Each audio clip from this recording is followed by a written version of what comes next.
జనసేన అనేది అంటే నెక్స్ట్ ఎలక్షన్స్లో ఎలా వెళ్ళాలి, నెక్స్ట్ ఎలక్షన్స్లో మనం ఎలా గెలవాలి, గెలిచి మనం ఎలా అనే ఆలోచనతో కాదు, ఒక రాబోయే తరాల కోసం పెట్టిన పార్టీ తప్ప రేపో ఎల్లుండో మనం అర్జెంటుగా గెలిచేసి పదవి మీద మనం అధికారం పెట్టాలని కోరికలు. అందుకని గత 10 సంవత్సరాల నుంచి, దానికి ముందు ఇంకొక ప్రజారాజ్యం పార్టీలో మనం వేరే కారణాల వల్ల మిస్ అయిన తర్వాత ఈ ప్రజలకి మనం చేయాలి సేవ అని పవన్ కళ్యాణ్ గారు 2014లో పార్టీ పెట్టినప్పటి నుంచి జయాపజయాలకు అతీతంగా ఫైట్ చేస్తున్నాం. పవన్ కళ్యాణ్ గారు, మనోహర్ గారు గెలిచినోడి పక్కన కొన్ని వందల మంది చేరతారు, లక్షల మంది, కోట్ల మంది చేరతారు. ఓడిపోయినా ఓడిపోతాడని తెలిసిన సొంత మనుషుల్నే వదులుకునేటువంటి మనస్తత్వం జనరల్గా హ్యూమన్ బీయింగ్స్కి ఉంటుంది. కానీ పవన్ కళ్యాణ్ గారు లాంటి గ్రేట్ లీడర్, ఆయన ఓడిపోయే కొద్దీ బలపడేటువంటి గొప్ప నాయకుడు. ఆయన ఓడిపోయే కొద్దికి బలపడతాడు. ఆయన అంటే ఇది పవన్ కళ్యాణ్ గారి నాయకుడు, కానీ ఇక్కడికి వచ్చేటప్పటికి ఆయన ప్రజానాయకుడు అంతే చూస్తా. కానీ ఆయనకి కొంతకాలం సినిమా ఇండస్ట్రీ ఒక ఎగ్జాంపుల్ చెప్పాలంటే, సినిమా ఇండస్ట్రీలో ప్రతి హీరోకి హిట్లు వచ్చే కొద్దీ వాళ్ళ పాపులారిటీ పెరుగుతుంది, వాళ్ళ బిజినెస్ పెరుగుతుంది.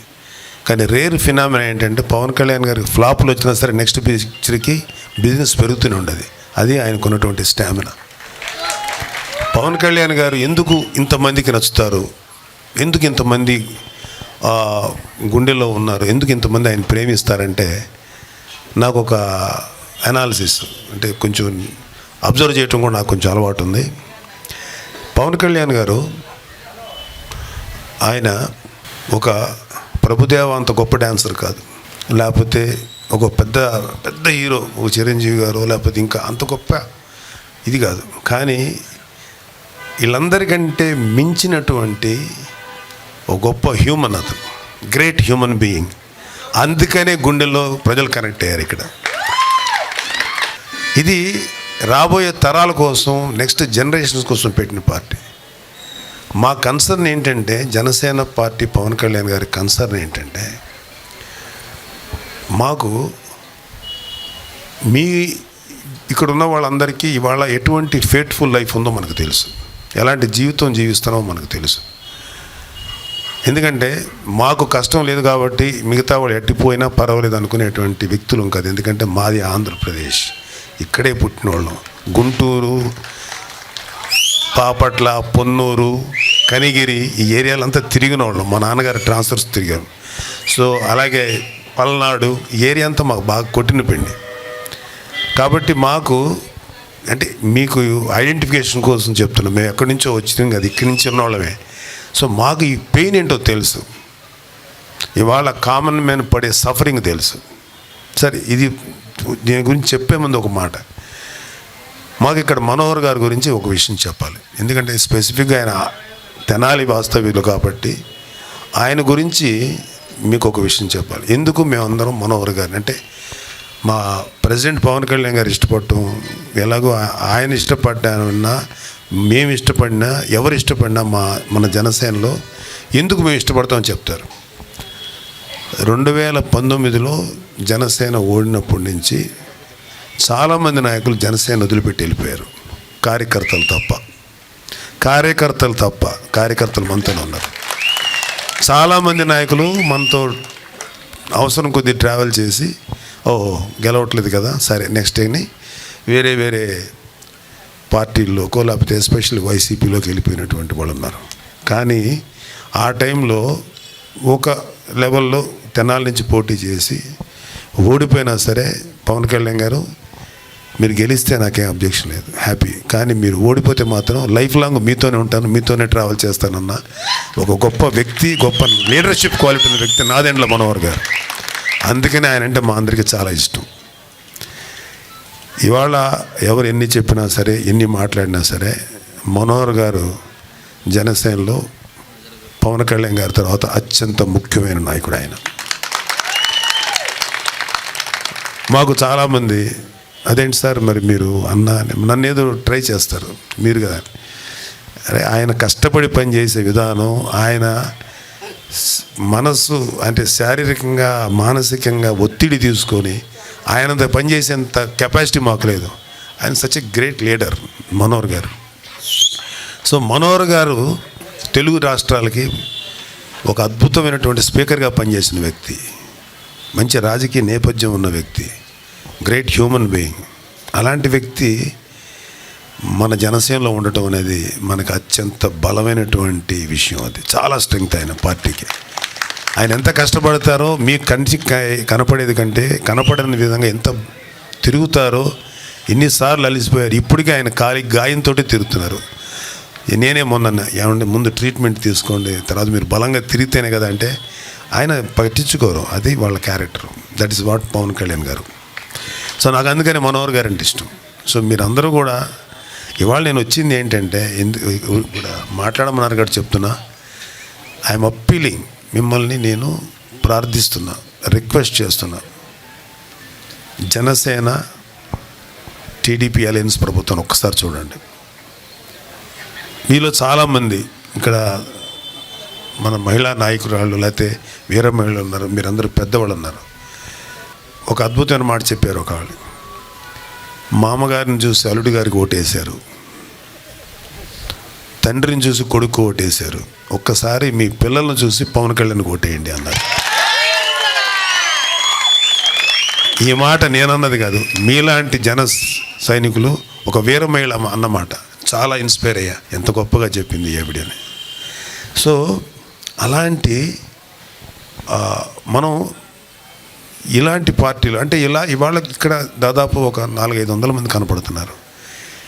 ఎన్ని లక్షల మందికి పవన్ కళ్యాణ్ గారు ఈ జనసేన పార్టీ పెట్టడం వల్ల ఎన్ని లక్షల మందికి ప్రశ్నించే గొంతుకునిచ్చాడు. ఇవాళ జనసేన పార్టీలో ఉన్న యూత్ నాకు తెలిసి ఏ పార్టీ లేదు. మన పవర్ అంతా యూత్, యంగ్స్టర్స్.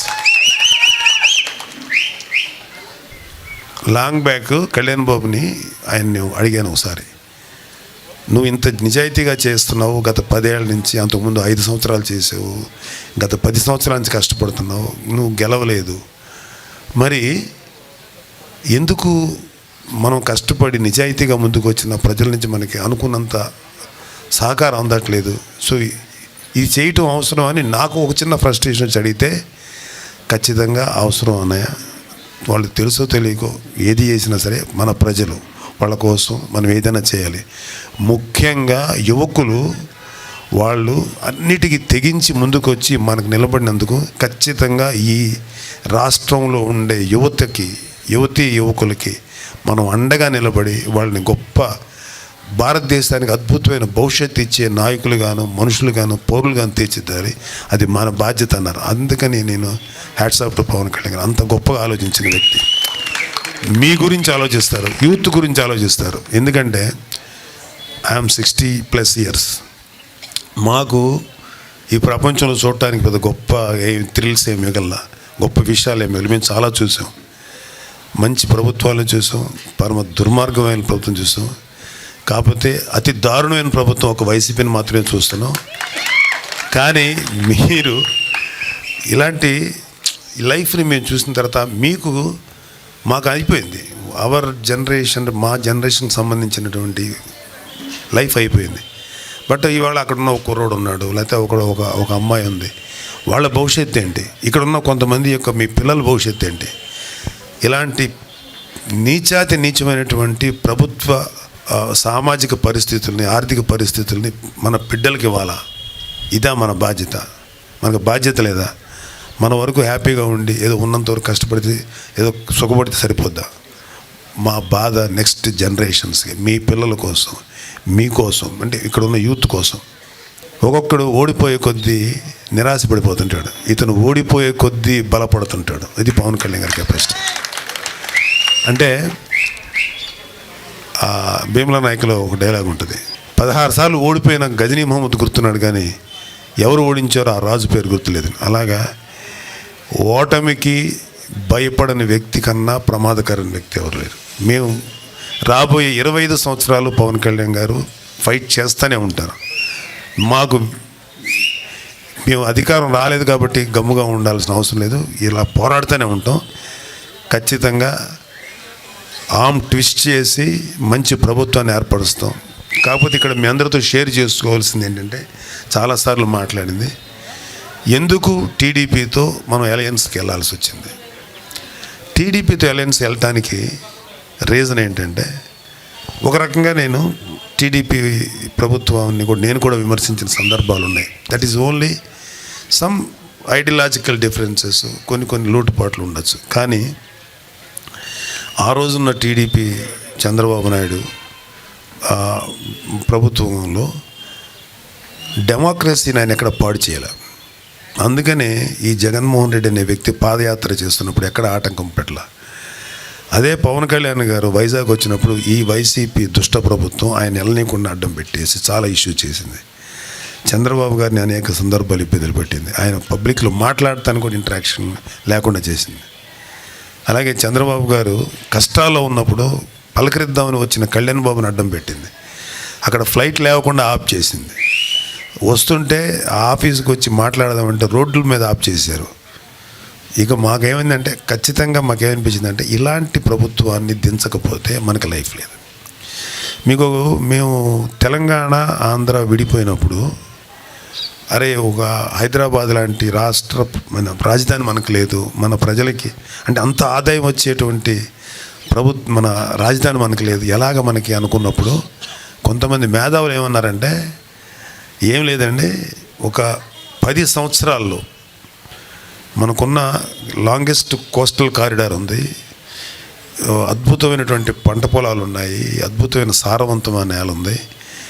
ఒక 10 సంవత్సరాల్లో ఒక ఇంగ్లాండ్, ఒక ఫ్రాన్స్ ఇలాంటి అద్భుతంగా డెవలప్ అయిన యూరోపియన్ కంట్రీలాగా అయిపోతాం మనం ఏం భయపడక్కర్లేదు. ఓకే, వాళ్ళ ప్రజాభీష్టం, వాళ్ళ ప్రజల యొక్క కోరిక, వాళ్ళకున్న సఫరింగ్ తెలంగాణ తీసుకున్నారు. తెలుగువాడు ఎవడు కూడా, ఆంధ్రప్రదేశ్లో ఎవరు కూడా విడిపోయినందుకు బాధపడ్డారు, కానీ వాళ్ళకి వచ్చినందుకు ఎవరు బాధపడలే. వాళ్ళు హ్యాపీగా ఉన్నందుకు మనం కూడా హ్యాపీగానే ఉన్నాం. అయితే నేను అంటే ఒక 10 years బ్యాక్ ఈ తెలంగాణ విడిపోతున్నప్పుడు బాధపడటం అంటే మనకు లేదు కదా హైదరాబాద్ లాంటి రాజధాని, ఎలాగ మరి మన ఆదాయం ఎట్లాగా, మన ప్రజలకు ఎట్లా ఆలోచిస్తున్నప్పుడు ఈ మాట చెప్పారు కదా, ఇంగ్లాండ్ లాగా అయిపోద్ది, ఫ్రాన్స్ లాగా అయిపోద్ది మన ప్రజలని. నిజంగా అయిపోయింది. ఇవాళ ఎలా అయిందంటే, ఇథియోపియా లాగా కరువు ప్రాంతాలు ఉన్నాయి, కొన్ని ఆఫ్రికా దేశాలు, అలాంటి పరిస్థితులు ఉన్నాయి ఇవాళ. ఎవరు అంటే, మీకు ఒక ఇన్ఫర్మేషన్ చెప్తాను, ఎప్పుడు వలసలు వెళ్ళిపోతారు, ఇక్కడ బతకలేక పక్క రాష్ట్రాలకి, పక్క దేశాలకి, మనకైతే రాష్ట్రాలకి వలస వెళ్ళిపోతారు. శ్రీకాకుళం, ఈ రాయలసీమల్లో వలసలు ఎక్కువ. కొంచెం మీకు ఈ గుంటూరు, కృష్ణా, వెస్ట్ ఈస్ట్లో కొంచెం బెటరు. కానీ ఫస్ట్ టైము 23 నుంచి 24 లక్షల మంది ప్రజలు వలస వెళ్ళిపోయారు. ఇది బిగ్గెస్ట్ అంటే సమస్య ఆంధ్రప్రదేశ్కి. 24 లక్షల మంది, ఎప్పుడు 4-5 లక్షలు ఉంటాయి వలసలు. అంటే ఇక్కడ బతకలేక వెళ్ళిపోతున్నారు. ఒక స్కిల్డ్ వర్కర్స్ కానీ, ఒక కామన్ మ్యాన్ కానీ, ఒక మామూలు వాడు కానీ బతకలేక వెళ్ళిపోతున్నారు. ఇంకొక 5 సంవత్సరాలు మళ్ళీ ఇతను వస్తే నాకు తెలిసి 50% ఆంధ్రప్రదేశ్ ఖాళీ అవుతుంది. ఇది మాత్రం నాకెందుకు తెలుస్తుంది. ఇతను వీళ్ళు వస్తే ఇంత దారుణమైనటువంటి వ్యవహారం ఇంకెక్కడ ఉండదు. సో ఇప్పుడు నేను చాలామంది ప్రజల దగ్గర కలిసినప్పుడు అన్ని కులాల వాళ్ళని కలిశాను. యాదవాస్, ఫిషర్మ్యాన్, సెట్టిబలిజీ కమ్యూనిటీ వాళ్ళు, ఇక name any community, SC, ST, ఈ వర్గాల వారందరినీ, బీసీ వర్గాల వారందరినీ కలిసినప్పుడు వాళ్ళు కొన్ని కోరికలు చెప్తారు. ఎలాంటి కోరికలు చెప్తారంటే, వాళ్ళు మాకు భవంతులు కావాలి, మాకు బంగారం కావాలన్నారు. వాళ్ళు అడిగేవి బేసిక్, చాలా బేసిక్ ఎమ్యూనిటీస్. వాటర్ కావాలి, విద్యుత్తు కావాలి, నీటిపారుదల సౌకర్యం కావాలి. ఇవి కాకుండా మా పిల్లలకు చదువు కావాలి, మాకు సరైన వైద్యం కావాలి, సరైన మంచినీటి వసతి కావాలి, ఇవే అడుగుతారు. ఇవి కూడా ప్రొవైడ్ చేయలేకపోతే ఆ ప్రభుత్వం అంత పనికిమాలిన ప్రభుత్వం ఏది లేదు. ఎంత దారుణం అయిపోయినాయి అంటే, మన ఎన్విరాన్మెంట్ నాశనం అయిపోయింది, మన పర్యావరణం నాశనం అయిపోయింది, తాగే నీరు కలుషితం అయిపోయింది, పీల్చే గాలి కలుషితం అయిపోయింది. ఇవాళ ప్రతి ఇంట్లో చూడండి కనీసం దగ్గకుండా ఒక్కడు కూడా ఉండడు. అంటే లంగ్స్ పాడైపోతున్నాయి మనకు తెలియకుండా. ఇంత దారుణమైన పరిస్థితి. ఎన్నిటికీ మించి మన యువతకి ఉపాధి అవకాశాలు లేకుండా పోతుంది. అన్నిటికన్నా మించి అరకు వ్యాలీలో గంజాయి సాగు చేస్తుంది. ఎవరు చేస్తున్నారంటే అందరూ మంచివాళ్ళే, కానీ ఇంటి వెనకాల మాత్రం ఎముకలు ఉన్నాయంటారు. అలాగా ఇక్కడ ఎవరు మాట్లాడరు, కానీ గంజాయి సాగు చేస్తారు. భారతదేశంలో ఎక్కడికి వెళ్ళినా సరే గంజాయి చాలామందికి అలవాటు చేశారు. ఎక్కడి నుంచి అంటే అంతా అరకు వ్యాలీ నుంచి వస్తున్నాయి. ప్రభుత్వానికి సంబంధించిన కొద్దిమంది నాయకులు, చాలామంది నాయకులు లక్షల వేల కోట్ల రూపాయల ఆదాయం గంజాయి ద్వారా సంపాదిస్తున్నారు. ఆంధ్రప్రదేశ్లో ఎస్పెషల్లీ మీకు మరి ఇక్కడ ఎంత ఉందో నాకు కొంచెం అవగాహన తక్కువ ఉంది. బ్లేడ్ బ్యాచ్ అండ్ గంజాయి బ్యాచ్ తయారయ్యారు కుర్రోళ్ళు. ఎందుకు తయారవరు? వాళ్ళకి సరైన ఉపాధి సౌకర్యం కల్పిస్తే ఏ యూత్ కూడా తప్పుడు దారులు రావరు. వాళ్ళకు శక్తి అది యూత్ అనేది. వాళ్ళని సరైన దారిలో పెట్టాలి. చాలాసార్లు చెప్పాడు పవన్ కళ్యాణ్ గారు. ఒక 22 ఏళ్ళు దాటిన కుర్రోడికి ఏదో ఒకటి నా తల్లిదండ్రులకి నేను కోఆపరేట్ చేయాలి, నా తల్లిదండ్రులకు అండగా నిలవాలంటే, ఇంకా తల్లిదండ్రులు డబ్బులు తీసుకోవాలంటే ఎంత బాధగా ఉంటుందో మాకు తెలుసు. ఎందుకంటే మేము అనుభవించాం. అలాంటిది ఉద్యోగం లేకుండా తల్లిదండ్రులకు భారంగా మారిన కుర్రోళ్ళకి ఫ్రస్ట్రేషన్లో ఎలాంటి తప్పులైనా చేస్తారు. సో నేను చెప్పేది ఏంటంటే, జనాలకు కావాల్సిన అవసరాలు కానీ చాలా సాధారణమైన విషయాలు. మేము చాలా కమ్యూనిటీని కలిసినప్పుడు అడిగింది ఏంటంటే, మా పిల్లలకి విదేశాల్లో చదువుకునే అవకాశం ఉందా? లేదండి సరిగ్గా అనేవాళ్ళు. లేకపోతే మా మీద అంటే ఈ పన్నులు అంటే చెత్త గిత్త, ఇంకా అసలు నాకు తెలిసి ఇవాళ వైసీపీ ప్రభుత్వం చేసే దుర్మార్గమైనటువంటి విధానాలు ఇక్కడున్న ప్రతి ఒక్కరికి నాకన్నా ఎక్కువ తెలుసు. ఆ విషయంలో నాకు ఏ డౌట్ లేదు. మీకు నేను ప్రత్యేకంగా చెప్పాల్సిన అవసరం లేదు. కరప్షన్ ఏ రేంజ్కి వెళ్ళిపోయిందంటే, ఒక 150 గజాలు ఇల్లు ఉన్నటువంటి నాకు ఒక యాదవ సంఘానికి సంబంధించిన కొంతమంది కలిశారు. వాళ్ళతో మాట్లాడితే పాపం వాళ్ళు ఇవే అడిగారు. వాళ్ళు గొంతెమ్మ కోరికలు ఏం కోరలా, ఫిషర్మెన్ కమ్యూనిటీదే అడిగారు. ఇంకొంతమంది అయితే ఏమన్నారంటే, నాయన మాకు ఏమి వద్దు, నువ్వేమి చేయొద్దు, మమ్మల్ని బతకని చాలు అన్నారు. అది చేస్తే నువ్వు చాలా గొప్ప అన్నారు. అది కూడా బతకనివ్వట్లా. ఇంకా దారుణం ఏంటంటే, బేసికల్గా కొంతమందికి ప్రాంతాల వారీగాను, కులాల వారీగాను, మతాల వారీగాను చిన్న చిన్న అభిప్రాయ భేదాలు, రిఫ్ట్స్ ఉంటాయి. ఈ వైసీపీ ప్రభుత్వం ఉన్నదాన్ని ఏదన్నా ఉంటే తగ్గించాల్సింది పోయి ఇంకా బాగా పెంచి, తద్వారా divide and rule among people చేసి ఏమి బాగుకోవాలని చూస్తారో చాలా అలాంటి పనులు చేసి చాలా అవినీతి అంటే ఒక రాక్షసత్వంతో కూడినటువంటి పరిపాలన చేస్తున్నారు. సో మాకు చాలా ఫ్రస్ట్రేషన్ ఉంది. ఇలాంటి ప్రభుత్వాన్ని గద్దె దించాలి. సో ఒక్కటైతే మీ అందరికీ మేము జనసేన తరఫున మేము ప్రామిస్ చేయగలం, ఎవరెవరైతే తప్పులు చేశారో, ఎవరెవరైతే దుర్మార్గాలు చేశారో ప్రతి వాళ్ళని న్యాయస్థానాల ముందు నిలబెట్టి ఎంతమంది ప్రజలకి ఎవరెవరికి అన్యాయం జరిగిందో వాళ్ళందరికీ న్యాయం జరిగేలాగా జనసేన ప్రభుత్వం చర్య తీసుకుంటుంది. Thank you very much. జై జనసేన. జై హింద్.